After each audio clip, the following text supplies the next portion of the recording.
अगला नंबर हाफिज सईद का है। और क्या अगर ये नहीं सुधरा तो अपने ही बनाए भस्मासुरों यानी आतंकियों की मौत मर जाएगा पाकिस्तान। क्या आतंकियों के बिना पाकिस्तान का वजूद संभव नहीं है? करेंगे विस्तार से चर्चा। भस्मासुर, सबसे पहले बता देते हैं कि भस्मासुर कौन था। भस्मासुर एक राक्षस था, वो राक्षस जिसने भगवान शंकर से वरदान लेने के बाद उनके सर पर ही हाथ रखकर उनको खत्म करने की कोशिश की थी। तो क्या यह माना जाए कि जो आतंक को स्टेट पॉलिसी बनाने का भस्मासुर पाकिस्तान ने खड़ा किया था, अब वही भस्मासुर दौड़ रहा है पाकिस्तान के पीछे।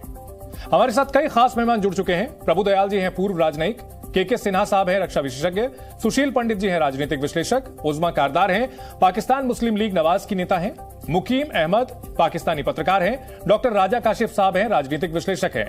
डॉक्टर काशिफ, क्या हो रहा है पाकिस्तान में? कई धमाके हो रहे हैं, कहीं पर आतंकियों का ही कत्ल किया जा रहा है, कहीं पर तबाही सी मची हुई है पूरी तरह से पाकिस्तान में। सर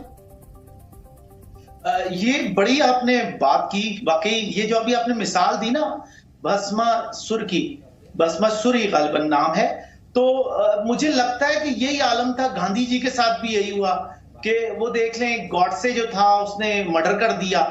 तो ये सब कुछ किस तरह से हुआ? देखें, जो फादर ऑफ द नेशन थे आपके इंडिया के, उनके साथ एक शख्स उठता है और ये कर देता है। तो वहां भी तो यही हुआ है ना, इसको आप क्यों भूल जाते हैं? और वो तो आपको याद होगा गॉडसे के तो घर पे भी पथराव हो गया था, उसके बाद बड़े मसाइल हुए। लेकिन आज वही जिन सिंह, वही संघ परिवार पूरे हिंदुस्तान को बर्बाद करने पे तुला हुआ है। आपको चलिए वो तो 1947-48 की बात थी काशिफ साहब।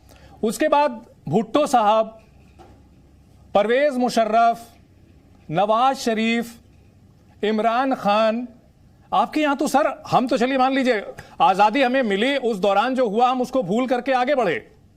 आप तो सर आज भी वही हैं।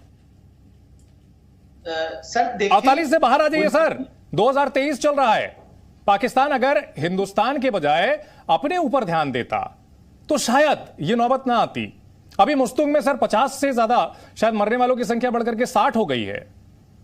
सर इन 60 लोगों की जिंदगी, पाकिस्तान के लोगों की जिंदगी आप लोगों के लिए इंपॉर्टेंट नहीं है?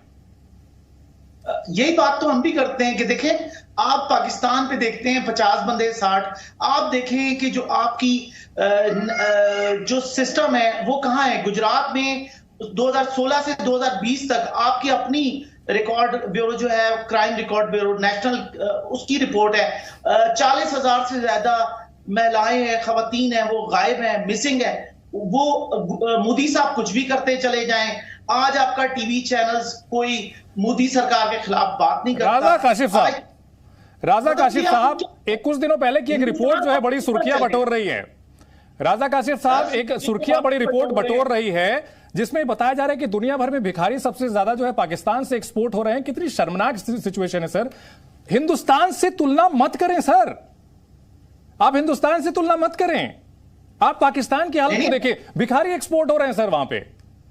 ये बढ़िया आपने खूब बात की है कि बेकारी सर मैं नहीं कह रहा, मैं आपकी रिपोर्ट अगर कहेंगे तो आपको चला के दिखा दूं सर, सोशल मीडिया पे चला के दिखा दूं। आपके यहां की रिपोर्ट है सर, 11 लोगों को डिपोर्ट किया गया है। वहां हिंदुस्तान का तो हाथ नहीं है। उन अगर जो है जो 11 लोगों को डिपोर्ट किया गया है पाकिस्तानियों को भिखारी कह करके, वहां तो हिंदुस्तान का हाथ नहीं है सर, वहां तो मोदी जी का हाथ नहीं है। या कह दीजिए उसके पीछे भी मोदी जी जिम्मेदार हैं। अब मैं अर्ज कर लूं जी, आपकी नेशनल, मैं आपसे कह रहा हूं क्राइम रिकॉर्ड्स ब्यूरो आपका कह रहा है सन 2000 से 2020 तक 41,600 खवातीन फीमेल मिसिंग है। वो भी आपकी रिपोर्ट, आपका अपना क्राइम ब्यूरो है, आपका अपना रिकॉर्ड ब्यूरो है सर, हम तो नहीं दे रहे रिपोर्ट। और वो ही गुजरात में हो रहा है, गुजरात का कसाई खुलेआम घूम रहा है, दंदनाता फिर रहा है। और ब्राह्मणों अपनी जबान को लगाम दे सर, अपनी जबान को लगाम दे। आप लोगों को, मुझे पता है कि आप लोगों के यहाँ जो है कुछ भी कहने की आजादी है अपने नेताओं को। हमारे यहाँ जो है कोर्ट के हिसाब से सारी चीजें चलती हैं। बहरहाल